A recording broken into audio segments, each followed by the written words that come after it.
Hello everyone, welcome back to VY study channel में आपका स्वागत करती हूँ। मेरा नाम है Vartika. So let's start the video.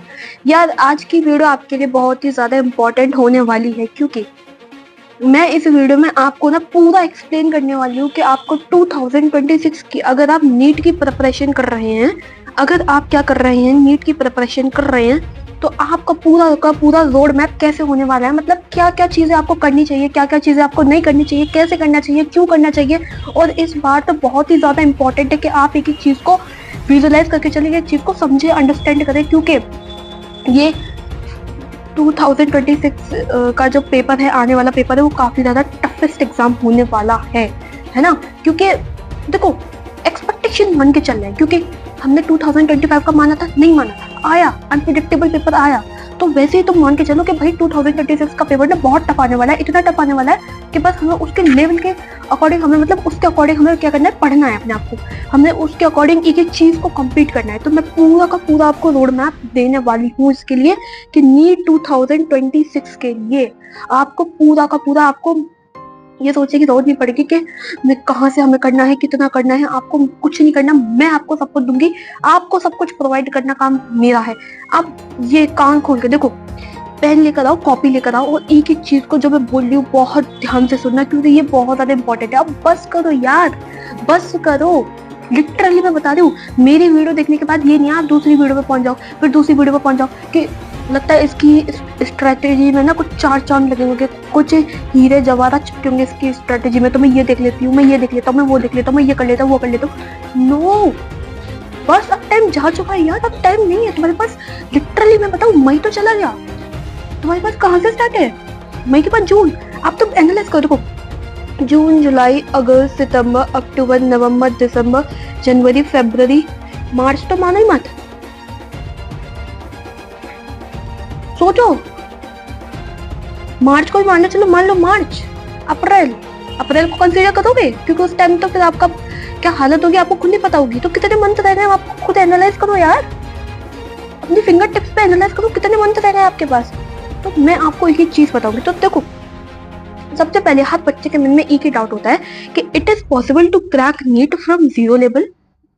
कि अगर हम जीरो लेवल से स्टार्ट करें, मतलब हमें कुछ भी नहीं आता, हमें कुछ भी, हमें बिल्कुल भी धेलावन नहीं आता, तो क्या हम नीट को क्रैक कर सकते हैं?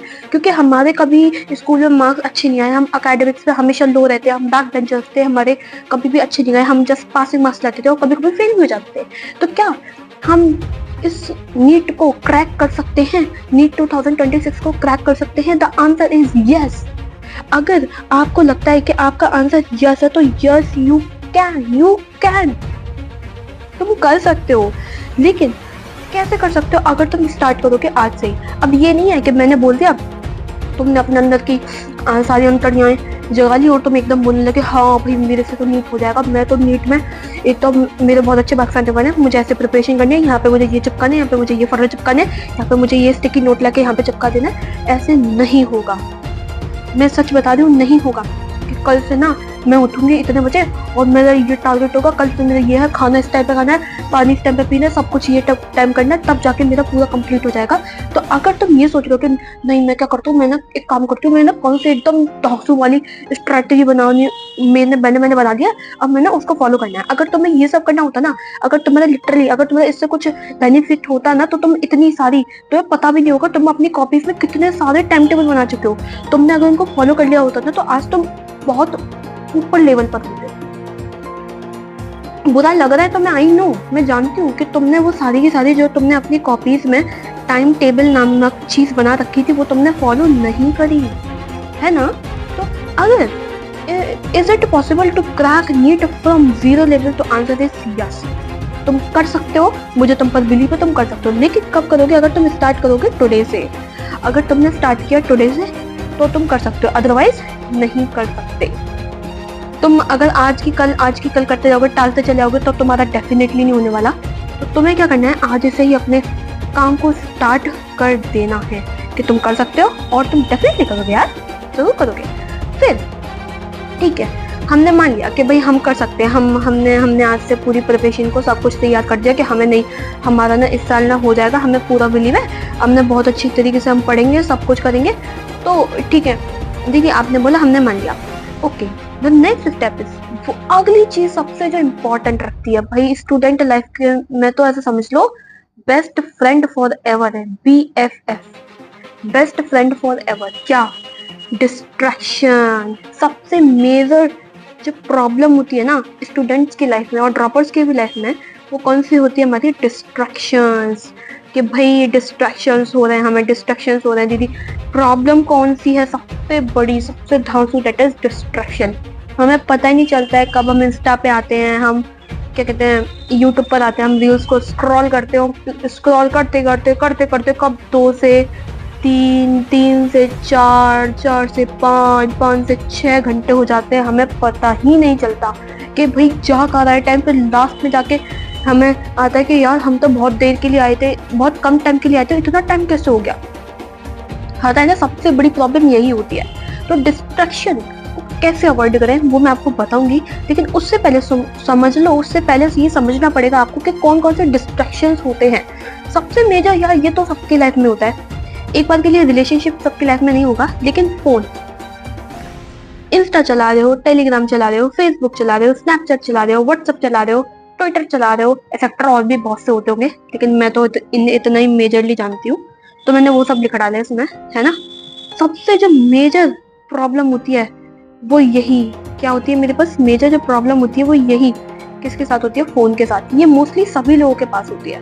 क्यों? क्योंकि रिलेशनशिप हर किसी के पास नहीं होता, लेकिन फोन सबके पास होता है ना। तो यहाँ तक तो ठीक है।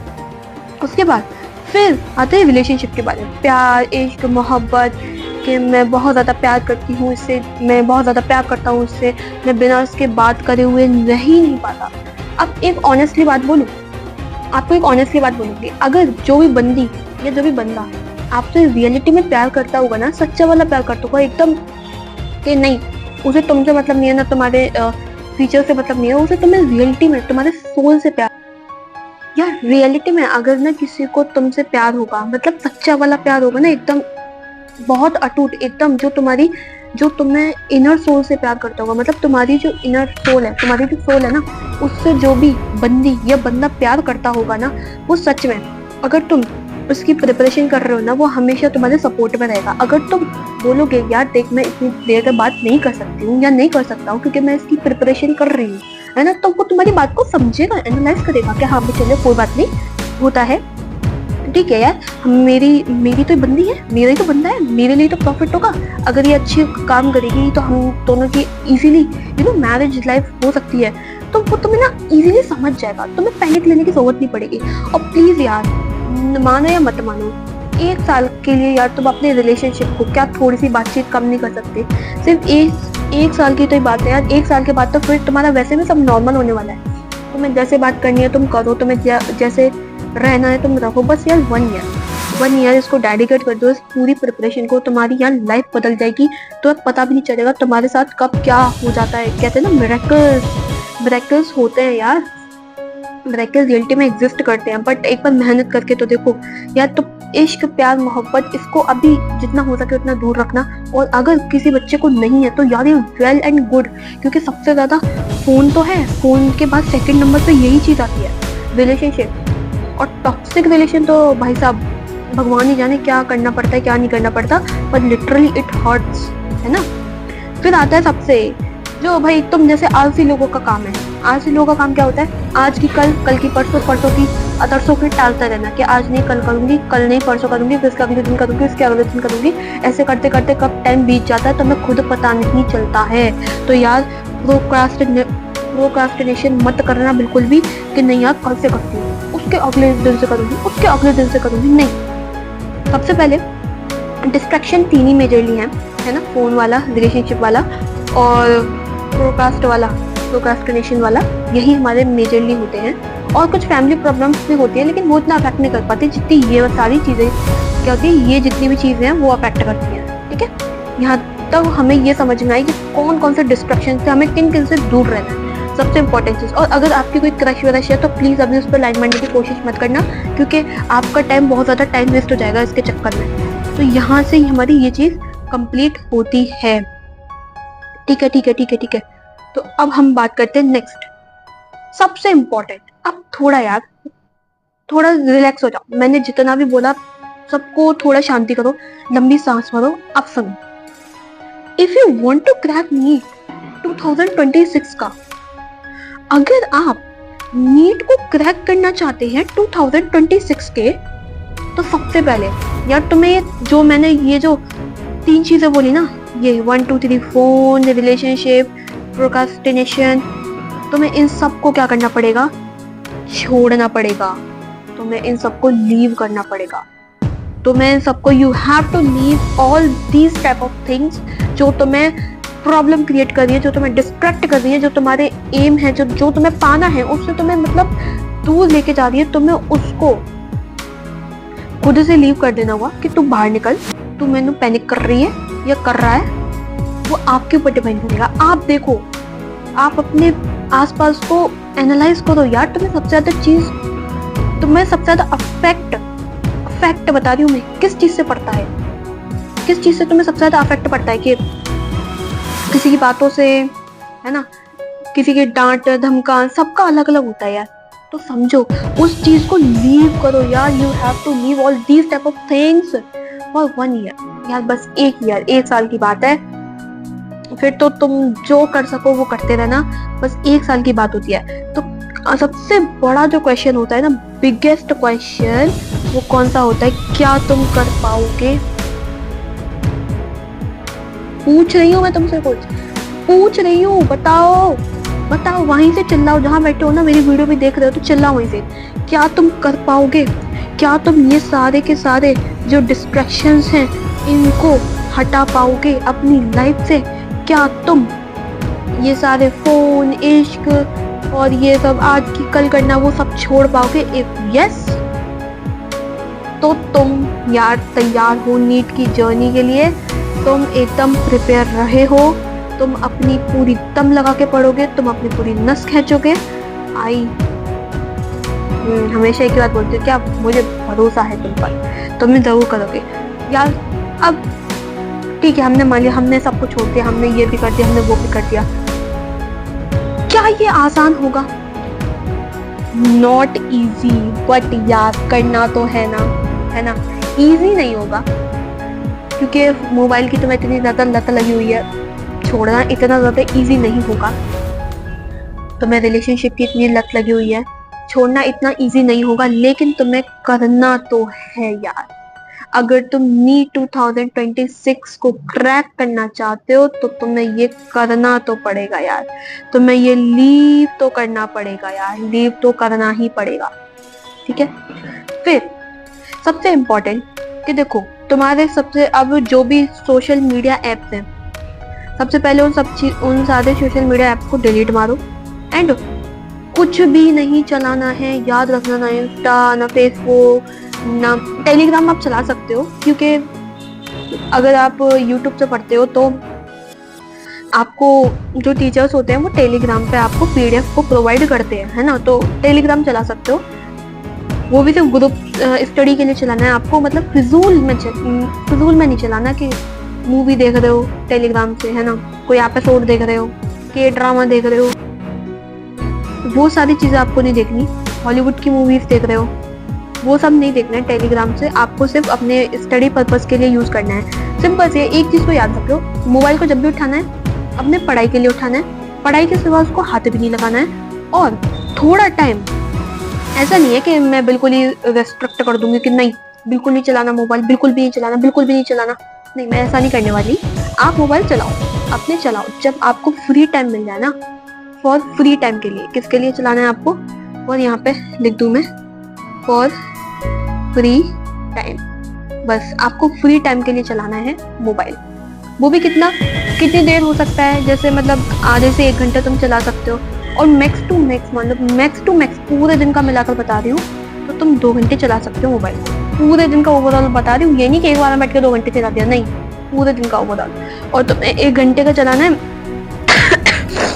सॉरी, जहाँ तक कि अगर तुम्हें चलाना ही है ना मोबाइल, जैसे एक तुमने पूरा पढ़ लिया, तुमने जितना करना था तुमने कर लिया, तुमने टास्क को कंप्लीट किया। मैंने पहले भी ये बोला है यार, मोबाइल को मोबाइल की तरह लो ही मत, मोबाइल को ऐसा रिवॉर्ड लो कि मतलब तुमने क्या करा, एक टॉपिक कंप्लीट किया। जैसे मान लो मुझे क्या करना था, मुझे ना NCERT और टी को क्या करना था, मुझे रीड करना था, है ना। मेरा ये टास्क है। अब मैंने क्या करा, इस टास्क को मैंने कंप्लीट किया। तो इस टास्क को कंप्लीट किया ना, फिर तुम क्या करो, 15 मिनट का ब्रेक ले लो। 15 मिनट का ब्रेक ले लो, उसमें तुम्हारी मर्जी है, तुम कुछ भी कर सकते हो। नहीं तो फिर क्या करो, उस टाइम पे तुम यूज करो किसका, मोबाइल का। उस टाइम पे तुम्हें यूज करना है मोबाइल 15 मिनट्स के लिए, और इसमें अलार्म लगा देना, क्योंकि तुम्हें पता ही नहीं चलेगा कब तुम्हारा टाइम निकल जाएगा। तो ऐसे करके करो, तुम जब रिवॉर्ड की तरह लोगे ना, तो तुम जल्दी जल्दी कर पाओगे टास्क, तुम्हें पता भी नहीं चलेगा तुम इतनी जल्दी जल्दी कर पा रहे हो टास्क को। ठीक है, तो मैक्स टू मैक्स 2 आवर करना है। पूरे के पूरे दिन में आप मैक्सिमम 2 घंटे तक चला सकते हो मोबाइल, है ना। और 30 to 1 आवर आपका अप्रोक्स तो है ही, फिर मैं बोल ही कह सकती हूँ। और सबसे इम्पोर्टेंट चीज यार, अब अपनी आंखें बंद कर लो। हाँ सच में, अपनी आंखें बंद करो। क्लोज योर आईज एवरीवन, हे बच्चों, क्लोज योर आईज, आंखें बंद करो अपनी, करो आंखें बंद करो, ऐसे करो, आंखें बंद करो और अपने आप को इमेजिन करो। देखो आंखें बंद करो, देखो मुझे मत, अपने कान में अगर आपने ईयरबड्स लगा रखे हैं या लीड लगा रखे है या हेडफोन लगा रखा है, कुछ भी लगा रखा है ना, आंखें बंद कर लो प्लीज। एक बार मैं इमेजिन तुम्हें करवा रही हूँ, आंखें बंद करो अपनी, है ना। वो इमेजिन करो यार, तुमने नीट का पेपर, तुमने नीट की ना बहुत मन चाहिए पढ़ाई करी, है ना। पूरी सॉरी एकदम डेडिकेट होके इतना पढ़े जो तुम आज तक कभी जिंदगी में लाइफ में नहीं पढ़ पाए, लेकिन तुम इसमें पढ़े, तुमने अपनी पूरी जान लगा दी, जितनी तुम्हारे अंदर ना पोटेंशियल था तुमने सारा यूज कर डाला। और अगले साल मई के महीने में तुम जब पेपर देने अंदर जाते हो, तुम सेंटर में अंदर घुसे, सेंटर में अंदर घुसने के बाद तुमने सारा काम किया जो भी तुम्हें करना होता है, अपने मतलब अपने रूम को देखा, वहाँ पे अपनी सीट पर जाके बैठे, वहाँ पे तुमने किया, तुम्हारे हाथ में पेपर आता है और तुम एकदम धड़ाधड़ सॉल्व करते हुए चले जाते हो, एकदम सॉल्व करते हुए चले जाते हो। अलग सी तुम्हें खुशी मिलती है ना। तुम एकदम सॉल्व करते हुए जा रहे हो। सबसे पहले तुमने बायो अटेम्प्ट करी, बायो के बाद बायो में से भी तुमने सबसे पहले जूलॉजी को अटेम्प्ट किया, फिर तुमने बॉटनी को अटेम्प्ट किया, फिर तुमने केमिस्ट्री को अटेम्प्ट किया and at the and physics को अटेम्प्ट किया। जैसे तुमने पूरा पेपर अटेम्प्ट किया, तुमने सर्कल्स को फिल करना स्टार्ट करा, है ना, अपनी स्ट्रेटेजी के अकॉर्डिंग। फिर तुमने पूरा पेपर कर दिया एकदम बहुत वेल एंड गुड तरीके से। फिर तुम पेपर दे के बाहर निकल गए, तुम्हारे चेहरे की वो हंसी, वो मुस्कुराहट कुछ अलग ही होगी यार। That is something that you can do it, है ना। दैट इज समथिंग यार, तुमने कर सकते हो और तुमने किया। तुम ना अपने पापा की आंखों में देखोगे, अपने भाई की आंखों में देखोगे, जिनके साथ भी तुम आए हो, तुम्हें अंदर खुशी मिलेगी यार कि हाँ यार इस बार तो मेरा कंफर्म लग रहा है, क्योंकि मैंने लिटरली मेरा पेपर बहुत अच्छा गया है। फिर तुम घर पे आते हो, तुम एकदम तुम्हें सुकून फील होता है, तुम ना एकदम मतलब हर चीज तुम्हें पॉजिटिव चीजें दिखती होती है, तुम्हें वाइब्स दिखती हैं अलग अलग तरीके की। तुम जब बाइक पे जा रहे होते हो, तुम्हें अलग अलग तरीके, तुम्हें हेलुसिनेशंस होने लगती हैं कि यार नीट का रिजल्ट तुम्हें बुला रहा है, तुम्हें ये कर रहा है, ऐसे यार जस्ट इमेजिन इट। एंड फिर तुम्हारा जब नीट का रिजल्ट आता है एंड फाइनली जब तुम्हें MBBS के लिए चुना जाता है, तुम कॉलेज सिलेक्ट करते हो MBBS के लिए, तो वो खुशी यार सबसे बड़ी होती है, लिटरली बहुत ज्यादा बड़ी होती है। इमेजिन करो यार that you are a doctor. कोई भी बच्ची वीडियो देख रही होगी तो doctor Akanksha, doctor Babita, doctor है ना आयुष, डॉक्टर और भी बहुत सारे होते हैं, आर्यन, डॉक्टर महक, जो भी तुम्हारा यार आगे अपने आगे डॉक्टर लगा लो, पीछे अपना नाम लिखा लो, दैट्स इट यार। मतलब अब अपनी आंख सब खोल दो, अब ओपन कर लो। अब तुमने इमेजिन कर लिया ना, हालुसिनेशन होने लगा कि भाई बहुत अच्छा है यार, मतलब हम क्रैक करेंगे, हम ये करेंगे वो करेंगे, लेकिन सबसे पहले first of all what you have to study, है ना। तो इमेजिनेशन में इतना खो नहीं जाना है कि तुम्हें हर टाइम इमेजिन ही कर रहे हो बैठ के। एक बार इमेजिन कर लिया, फिर उसको अगले साल ही इमेजिन करना है, दैट्स इट। ये नहीं कि हर टाइम खोए पड़े हुए हैं, ये पता चले स्टडी कुछ कर नहीं पा रहे हो, इमेजिन पे इमेजिन करे जा रहे हो, ऐसे थोड़ी चलता है। तुम्हें स्टडी भी साथ में करना पड़ेगा। तो अब ये तो मैंने सारी चीजें बात करी जो मेजर प्रॉब्लम्स तुम लोगों की में होती है, कि कंप्लीट मैं रोड मैप बताने वाली हूँ। मेजर डिस्ट्रैक्शंस तुम्हारी क्या थी, है ना, और क्या तुम कर पाओगे या नहीं कर पाओगे, और सारे तुमने कितने टाइम अपने मोबाइल में देना है वो मैंने बता दिया, और तुमने इमेजिन भी कर लिया कि तुम डॉक्टर बन चुके हो, है ना। तो अब स्टार्ट करते हैं जो वीडियो है हमारी, है ना, जो मेन मोटिव है वो। तो लेट्स स्टार्ट। सबसे पहले देखो मेरी बात ध्यान से सुनना। सबसे पहले तुम्हें क्या करना है, तुम्हें ज्वाइन करनी है कोचिंग। या तो तुम ऑनलाइन करो या फिर तुम ऑफलाइन करो। अब मैं ऐसा क्यों कह रही हूँ, क्या हम YouTube से पढ़ के नीट को क्रैक नहीं कर सकते? तो कर सकते हो, कोई बड़ी बात नहीं है। ओ शिट यार, ये तो डाउन पड़ गया।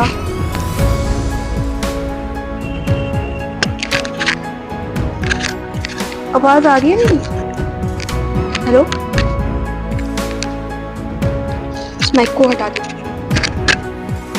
एक मिनट रुकना है, माइक को हटा दो।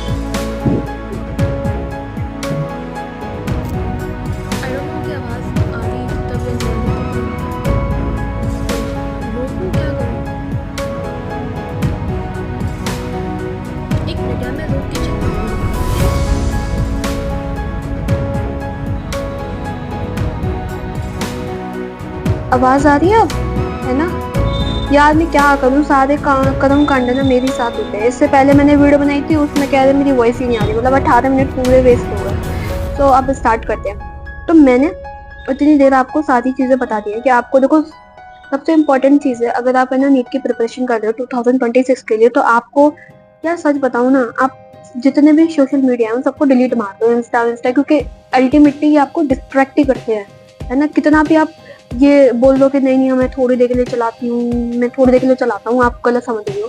ऐसा नहीं है, वो थोड़ा बहुत आपके मतलब जो आपकी स्टडी होगा ना उसमें कंट्रीब्यूट करेगा। तो अल्टीमेटली यार 1 साल के लिए तो तुम्हें डिलीट मारना है, मार दो बैठ के, क्या हो रहा है? तो स्टार्ट करते हैं। सबसे मेन इंपॉर्टेंट पहला पॉइंट क्या होता है, आपको ज्वाइन करनी है कोचिंग। अब या तो तुम ऑनलाइन करो या फिर ऑफलाइन करो। इससे मतलब नहीं है कि जो ऑफलाइन वाले होते हैं वो ज्यादा सिलेक्शन निकालते हैं, ऐसा कुछ भी नहीं है। तुम अपने अकॉर्डिंग देखो, अगर तुम्हें ऑनलाइन अच्छे से समझ में आता है तो तुम ऑनलाइन कोचिंग ज्वाइन करो, ऑफलाइन समझ में आता है तो तुम ऑफलाइन ज्वाइन करो। और याद रखना, ऐसा नहीं है कि तुम यूट्यूब लेक्चर से निकाल नहीं सकते। यूट्यूब लेक्चर से भी काफी बच्चों ने नीट निकाला है ना? लेकिन होता क्या है, जो यूट्यूब में है ना, डिसिप्लिन इतना अच्छा नहीं बन पाता है और अल्टीमेटली ये टफ है। क्यों? क्योंकि यार डिसिप्लिन नहीं हो पाता ना। आपको आप अगर आप बैच में जा रहे हो प्रॉपर, तो आपको कोचिंग आपने ज्वाइन कर रखी है तो आपको एक प्रॉपर शेड्यूल दिया जाता है, कब आपको मेंटर की जरूरत पड़ेगी, कब आपको रिवीजन करना है, कब आपको टेस्ट की जरूरत पड़ेगी। वो पूरा जो होते हैं ना, वो टीचर्स आप लोगों को, जो टीचर्स होते हैं ना, वो प्रोवाइड करवा देते हैं। लेकिन यूट्यूब में क्या होता है, ऐसा आपको ज़्यादा वन शॉट्स देखने को मिलते हैं, कहीं कहीं जगह पे आपको लेंथी सेशंस भी देखने को मिल जाते हैं। तो गुड है, लेकिन होता क्या है, वहाँ पे डिसिप्लिन नहीं हो पाता। टफ है लेकिन इम्पॉसिबल नहीं है, आप क्रैक भी कर सकते हो। अगर आप यूट्यूब से निकाल ले हो तो डेफिनेटली आप कर सकते हो। लेकिन अगर आप ऑनलाइन कोचिंग्स को ज्वाइन करते हो तो आपको प्रॉपर गाइडेंस मिलती है जब ज्वाइन करोगे कोचिंग को। तो होता क्या है, अब ये तो सब समझ लिया हमें क्या करना है, हमें कोचिंग को ज्वाइन करना है, लेकिन हमें पढ़ना कैसे है? तो सिंपल सी बात है यार, 6 आवर की तुम्हारी कोचिंग होती है, 6 घंटे की तुम्हारी कोचिंग चलेंगी और 6 घंटे तुम्हें सेल्फ स्टडी देना है, दैट्स इट। इन दोनों को कैलकुलेशन करोगे तो कितना आ गया, 12 आवर्स आ गया। कितना आ गया मेरे पास, 12 आवर्स आ गए। तो मतलब 6 आवर की आपकी कोचिंग हो जाएगी और 6 आवर आप क्या करोगे, सेल्फ स्टडी पे फोकस करोगे। तो बेसिक एनालिसिस अब तुम करो 2025 के पेपर का। देखो सॉरी 2025 का जो पेपर था वो कैसा था, टफ था, इजी था? आप बोलोगे भाई टफ था, है ना? रियलिटी में बहुत ज्यादा टफ था। एक्सपेक्ट करो कि ना 2026 का जो पेपर है ना वो भी टफ आएगा, ऐसा मान के चलो। क्योंकि अगर तुम ऐसा मानोगे ना कि 2026 का पेपर टफ आएगा तो तुम उसके लेवल की तैयारी कर पाओगे फिर, है ना? तो ये समझो कि ना 2026 का पेपर भी ना भाई बहुत टफ आने वाला है ना? आ भी सकता है, नहीं भी आ सकता है। अब 2025 का पेपर को तुम एनालिसिस करोगे, अगर मैं तुम्हें पूरा ऊपर से एक ओवरव्यू दे दूं, तो जो फिजिक्स थी वो वेरी टफ थी, मतलब फिजिक्स हमारी क्या ही बहुत ज्यादा टफ आई। केमिस्ट्री की बात करोगे तो मॉडरेट टू टफ, मतलब कुछ मॉडरेट क्वेश्चन थे और कुछ क्या थे उसमें टफ थे। बायो की बात करोगे तो बायो में क्या गया, बायो में क्या गया, हमारा आउट ऑफ क्वेश्चंस भी गए हैं। क्या गए हैं? आउट ऑफ क्वेश्चंस भी गए हैं बायो के अंदर। अब नेक्स्ट ईयर हमारा 2026 में मे बी ऐसा हो सकता है जैसे इस साल फिजिक्स बहुत ज्यादा टफ आया है, नेक्स्ट ईयर केमिस्ट्री बहुत ज्यादा टफ आ जाए, है ना? केमिस्ट्री में भी 3 पार्ट्स होते हैं, ऑर्गेनिक, इनऑर्गेनिक, फिजिकल। क्या पता फिजिकल ज्यादा टफ आ जाए, क्या पता ऑर्गेनिक ज्यादा टफ आ जाए, क्या पता इनऑर्गेनिक ज्यादा टफ आ जाए, है ना? या फिर बायो ज्यादा टफ आ जाए अगले साल, फिजिक्स बहुत ईजी आ जाए, कुछ भी हो सकता है। या फिर तीनों ही टफ आए। बायो कैसे टफ आएगी, अगर उसको हम लेंथी कर देंगे, तो उन्हीं चीजों का अगर हम लेंथी कर देंगे तो बायो हमारी टफ आ जाएगी। पहला पॉइंट हमें क्या हमने क्या देखा यहाँ पे कि हमें ज्वाइन करनी है कोचिंग को।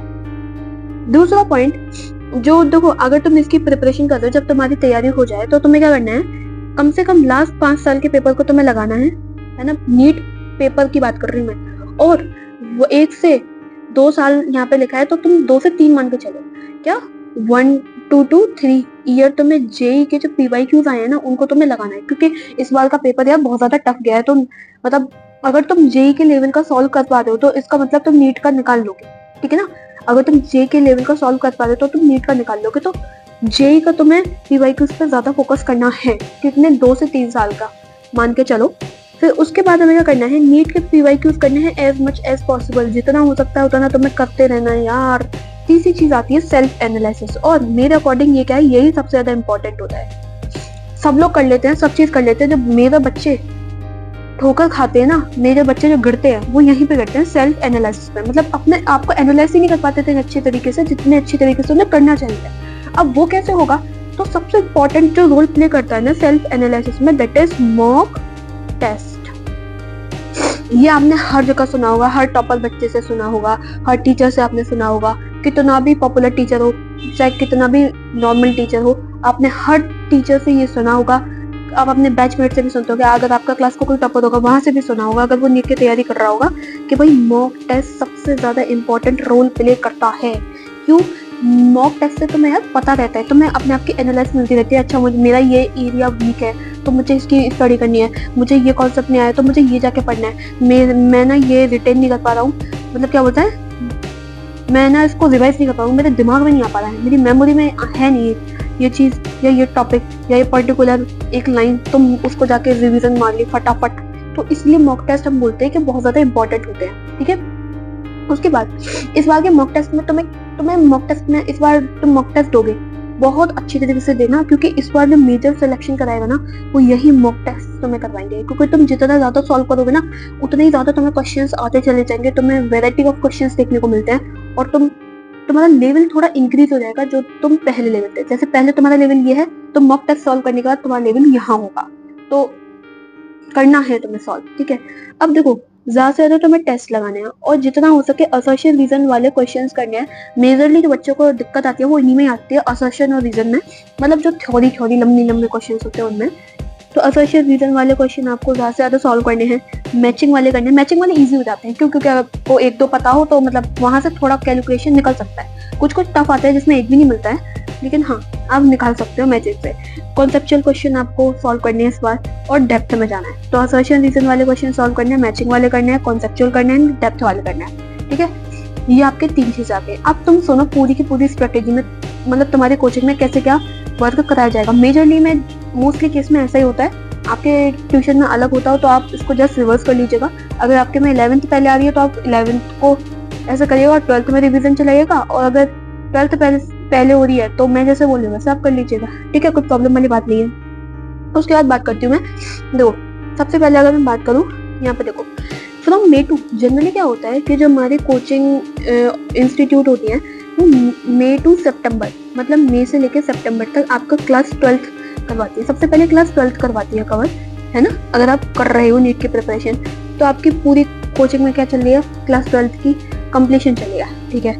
अब ये तो तुम्हारी 6 घंटे की मैंने बोला था 6 आवर्स को आपको डिवाइड करना है। 6 आवर्स आपको ट्यूशन को देने हैं, 6 आवर्स आपको सेल्फ स्टडी पे देने हैं, तो 6 आवर्स तो आपको ये मान लो कि आपका ये जा रहा है। बाकी के 6 घंटे को कैसे डिवाइड करें, तो 6 घंटे के डिवाइड में आपको ये करना पड़ेगा। आप घर पे आओ, घर पे आके अपना हाथ धो, खाना पीना खा पी के आप क्या करो, सबसे पहले जो तुम्हें आज कराया जा रहा है ना उसी के नोट्स को रिवीजन कर लो, और उसके क्या करना है, DPPs को सॉल्व कर लेना है, ठीक है।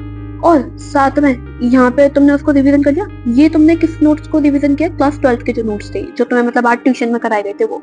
फिर तुमने क्या करा, ये तुम्हारा 2 घंटे का पूरा स्लॉट एक कंप्लीट हो गया। फिर सेकंड स्लॉट 15-20 मिनट का ब्रेक लो, 10-15 मिनट का। फिर सेकंड स्लॉट में तुम्हें क्या करना है, तुम्हें उनके क्वेश्चंस प्रैक्टिस करनी है। अब एक दिन में इतना बड़ा तो कुछ करा नहीं देंगे कि तुम पर क्वेश्चन प्रैक्टिस ना हो पाए, तुम पर हो जाएगी, है ना। क्वेश्चन प्रैक्टिस डेप्थ में जाके करनी है, NCERT बेस्ड क्वेश्चन करना है, PYQs करने हैं और मॉड्यूल्स के कर लेने हैं। जितना हो पा रहा है तुम 2 घंटे के अंदर करो, है ना, जो भी तुम्हें आज पढ़ाया गया है सब्जेक्ट उसके बारे में। फिर उसके बाद क्या होता है, ये दूसरा स्लॉट कंप्लीट हुआ, फिर यहाँ पे तुम 1, 2, 5, 6, 10 मिनट का ब्रेक ले सकते हो।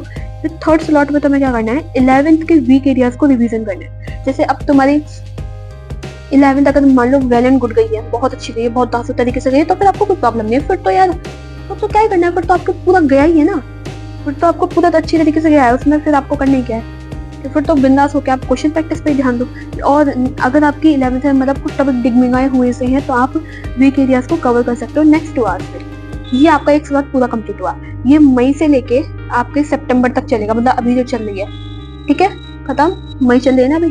फिर आता है from October to Jan, from October to Jan, सितंबर तक आपका ये 12th पूरा कंप्लीट हो जाएगा। फिर अक्टूबर से लेके जनवरी तक आपका क्या होता है, ट्यूशन जो कोचिंग होती है वहाँ पे आपको क्लास 11th की कंप्लीशन कराई जाती है। तो इस टाइम पे आपकी 11th की कंप्लीशन चल रही होगी, तो उस टाइम पे आपको क्या करना है, ये तो आपकी 6 आवर्स की चल रही है, फिर 6 आवर्स को कैसे डिवाइड करना, सेम जैसे पहले था ना डिट्टो बिल्कुल वैसे ही। 2 आवर का आपने एक स्लॉट लिया, उसमें आपने जो भी आपको 11th का आज कराया गया आपने उसको रिवीजन किया, उसके टीपीपीस को सॉल्व किया, है ना। एक स्लॉट आपका कंप्लीट हुआ, आपने ब्रेक ले लिया 10-15 मिनट का, जितने भी दिन होता है। 20 मिनट से ज्यादा ब्रेक मत लेना, ठीक है, क्योंकि ना 2 घंटे के बाद 20 मिनट का ब्रेक क्या पागल हो गया, 10-15 बहुत होते हैं, ठीक है। फिर आता है सेकंड स्लॉट 2 आवर्स का। इसमें क्या करना है आपको, क्लास 11th के जो भी आपको टॉपिक कराया उनकी क्वेश्चन प्रैक्टिस करनी है। किसके थ्रू, थोड़ा पीवाई से कर लो, मॉड्यूल से कर लो, या फिर क्लास के जो क्वेश्चंस जो मतलब बीच बीच में आपको क्वेश्चंस करवाते चलते हैं टीचर्स, है ना, उनसे आप क्वेश्चन प्रैक्टिस कर सकते हो। ये तीनों को हल्का हल्का हल्का हल्का थोड़ा कॉम्बिनेशन करके कर लो, तो वो भी आपका बेस्ट रहेगा। फिर थोड़ा ब्रेक लिया, फिर थर्ड स्लॉट आता है आपका। थर्ड स्लॉट में आपको क्या करना है कि आपके जो भी 12th का वीक एरियाज थे उनको कवर अप कर लेना है। और अगर मान लो आपके 12th में कोई भी वीक एरिया नहीं है तो आपका जो बैकलॉग इकट्ठा हो गया होगा उसको कर लो, निपटा लो, है ना, अगले स्लॉट में। फिर सबसे इम्पोर्टेंट, यार ये वेरी इंपॉर्टेंट, बहुत ज्यादा इंपॉर्टेंट है, ये लास्ट के जो 3 महीने होते हैं ना, फरवरी टू अप्रैल, फरवरी मार्च अप्रैल, क्या फरवरी मार्च और अप्रैल, ये लास्ट के जो 3 महीने होते हैं ना बहुत ज्यादा इंपॉर्टेंट होते हैं। क्यों, क्योंकि हम इनको प्रोडक्टिव फेज बोलते हैं। क्या बोलते हैं, प्रोडक्टिव फेज बोलते हैं, या फिर तुम बोल सकते हो फोकस फेज। मतलब जहां पर 3 महीने पूरी साल किसी बच्चे ने डेडिकेशन से फुल कंसिस्टेंसी से पढ़ा है, अगर वो इन 3 महीने में उसकी कंसिस्टेंसी ब्रेक हो गई तो वो हार जाएगा। और यहीं पे जो बच्चा पूरे साल सीरियस होकर नहीं पढ़ा, वो अगर इन 3 महीने में सीरियस होकर पढ़ता है तो वो जंग जीत जाता है। तो वो क्या करेगा, वो जंग को जीत जाएगा। तो इसीलिए क्या होता है, जो लास्ट के 3 मंथ होते हैं ना वो बहुत ज्यादा इंपॉर्टेंट होते हैं। तो होता क्या है, इसमें आपको बहुत ज्यादा बेनिफिट मिल जाता है। पूछो कैसे, क्योंकि इसमें आपके बोर्ड्स के पेपर स्टार्ट हो जाते हैं, तो आपके स्कूल ऑफ हो जाते हैं, और इसी टाइम पे आपकी क्या होती है, कोचिंग भी ऑफ हो जाती है। तो आपके पास काफी टाइम रहता है, मतलब इट मींस समझ लो आपके पास कितना टाइम रहेगा, एटलीस्ट 12 आवर्स रहते हैं पर डे में। मतलब वैसे 24 आवर्स होते हैं, मैं बता रही हूँ, अपने सोया, खाया, पिया, नहाया, धोया, है ना, उन सब का निकाल के आपके पास जो प्रॉपर बच्चे चाहिए वो कितने होंगे, 12 घंटे आपके पास क्या होंगे टोटल अच्छे से स्टडी के होंगे। मैं ये बता रही हूँ इफेक्टिव स्टडी 12 घंटे की। तो 12 घंटे की इफेक्टिव स्टडी करनी है तो तुम समझ रहे हो कि तुम्हें क्या करना पड़ेगा, 15 घंटे बैठना पड़ेगा। तुम्हें क्या करना पड़ेगा, 15 घंटे को बैठना पड़ेगा। मतलब बस उठो, खाओ, मुंह धो, नहाओ धो और एकदम लग जाओ, किसी से मतलब नहीं, फोन वोन या तिल लगाना सब कुछ, है ना। तो 12 आवर्स पर डे की स्टडी। अब इनको तुम्हें कैसे डिवाइड करना है, 10। तो 12 आवर्स को 3 स्लॉट में डिवाइड करो, 4 1 4, 4 2 8, 4 3 12, 3 स्लॉट्स में डिवाइड किया 4-4 घंटे के पहले स्लॉट में। और 3 मंथ में हमें मालूम है कितना ज्यादा जो मॉक टेस्ट होता है वो रोल प्ले करता है ना। तो सबसे पहले तुम्हें क्या करना है, पहले स्लॉट में क्या करना है, तुम्हें मॉक टेस्ट को देने हैं। क्या देना है, जितना हो सकता है उतना मिक्स टू मिक्स क्या तुम्हें देना है, मॉक टेस्ट को देना है। तो इस ये मैंने 4 आवर्स क्यों लिया, क्योंकि मॉक टेस्ट तो 3 आवर्स में ही कंप्लीट हो जाता है। तो 3 आवर्स में आपका मॉक टेस्ट कंप्लीट होगा, फिर आप 1 घंटे में उसको एनालिसिस तो करोगे। ऐसा थोड़ी है मॉक टेस्ट की उठा के फेंक दिया, फिर तो वो नॉर्मल पेपर हो जाएगा, ठीक है। फिर रिवीजन, सेकंड रिवीजन, यार ये बहुत ज्यादा इंपॉर्टेंट है, मॉक टेस्ट और रिवीजन सबसे ज्यादा इंपॉर्टेंट यही 2 हैं यार। मॉक टेस्ट को तुम्हें देना है और रिवीजन करना है, जितना हो सके मैक्स टू मैक्स रिवीजन कर डालना, जितना हो सके अपने दिमाग में घुसा डालना, बस कैसे भी करके बस दिमाग में आ जाए।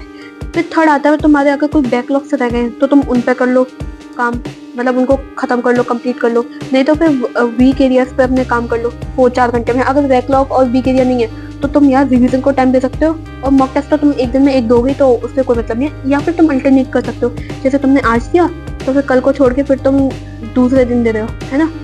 ऐसे करके तुम दे सकते हो, तो रिवीजन पे ज़्यादा फोकस कर सकते हो। एंड यार तुम कर सकते हो, यू कैन डू इट, कर सकते हो यार, मुझे बिलीव है कि तुम कर सकते हो और तुम करोगे, आई बिलीव इन यू। तो यार स्टार्ट कर दो, इसके बाद कोई वीडियो देखने की तुम्हें ज़रूरत नहीं है। ओवरव्यू में यही दे रही हूँ कि यार तुम्हें पढ़ने बैठ जाना है, अपने डिस्ट्रैक्शन को अवॉइड कर दो जितना हो सकता है ना। तो तुम कर सकते हो, अगर तुम, it is possible to crack NEET. अगर तुम स्टार्ट करते हो 0 लेवल से तो आंसर है यस, तुम कर सकते हो। मेजर डिस्ट्रैक्शंस होते हैं तुम्हारे फोन, है ना, रिलेशनशिप, या फिर तुम टालते रहते हो काम को। वरना फिर यार ये सबसे बड़ा दिमाग में ये रखो कि तुम कर पाओगे, क्या तुम कर पाओगे, क्या तुम्हें अगर सिलेक्शन चाहिए तो तुम इन 3 चीज़ों को छोड़ पाओगे, मोबाइल को, रिलेशन को, टालना।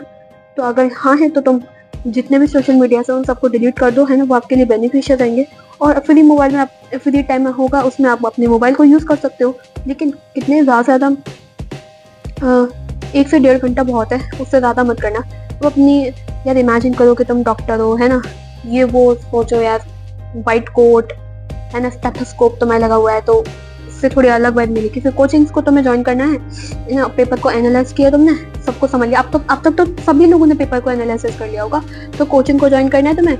दूसरा क्या करना है तुम्हें, लास्ट जो 5 ईयर्स है उनके नीट के पेपर को सॉल्व करना है, और जेई के पीवाईक्यूज भी लगाने जरूर, फिजिक्स और केमिस्ट्री बिल्कुल लगा के चले आना बहुत बढ़िया तरीके से, है ना। और नीट के पीवाईक्यूज करना पुराने से पुराने हो सकते हैं उतने करना है, क्यों, क्योंकि इस बार डिफिकल्टी लेवल इंक्रीज हुआ है। तो पहले है ना टफ क्वेश्चंस आते थे पीवाईक्यूज नीट के, है ना, तो उनको करना और सेल्फ एनालाइज करना किसके थ्रू, मॉक टेस्ट के थ्रू, क्योंकि वही सबसे ज़्यादा इंपॉर्टेंट रोल प्ले करता है। और आपको क्वेश्चंस कैसे करना है जिसमें असर्शन रीजन ज़्यादा आ रहे हो, है ना, मैचिंग ज़्यादा हो, कॉन्सेप्चुअल हो, डेप्थ हो, है ना, थ्योरी पे थ्योरी आ रही हो, एनसीईआरटी की लाइंस को आपको रीड करना है, रटना नहीं है, उन लाइंस को रीड करना है ना। और आपका स्टार्टिंग में क्या होता है, क्लास 12 कंप्लीट कराई जाती है, तो उस टाइम पे आपको 3 स्लॉट में आपने डिवाइड कर देना है, रिवीजन करना है, घर पे आके जो आपको कराया जा रहा है उससे नोट्स, उसका क्वेश्चन करो, एंड 11th के क्या करना है तुम्हें, वीके डेज को कवर करना है अगर तुम्हारे पास है तो। फिर अगले स्लॉट में क्या हो जाएगा, जब तुम्हारी 12th कंप्लीट हो जाएगी, फिर 11th की कंप्लीशन चलती है कोचिंग में, वहाँ पे भी 3 पार्ट्स में तुमने डिवाइड किया अपने टाइम को, और जो क्लास में कराया जा रहा है उसको तुमने घर पे आके रिवीजन किया, उसकी डीपीपीस करी, उसके पीवाईक्यूज मॉड्यूल्स जो भी क्लास क्वेश्चंस होते हैं उसको तुमने सॉल्व किया, एंड 12th के बीके एरियाज जो तुम्हारे रह गए थे कंप्लीट हो चुके हैं पहले ही, है ना, उनको कवर कर लो, या फिर बैकलॉग्स को कंप्लीट कर लो। And at the end last के 3 इंपॉर्टेंट मंथ होते हैं, उस जिसको हम प्रोडक्टिव फेज बोलते हैं, वहां पे जाके तुम्हें अपना पूरा का पूरा जितना हो सकता है उतना पोटेंशियल लगा देना है, 12 आवर्स में पढ़ना है, मॉक टेस्ट देना है, रिवीजन देना है, बैकलॉग है तो करना है, वरना फिर रिवीजन में फोकस अपने बहुत करना है और क्वेश्चन प्रैक्टिस पे ज्यादा करना है, एंड डेफिनेटली तुम कर सकते हो। And that's it for today's video, meet into the next video, तब तक के लिए मिलते हैं, बाय।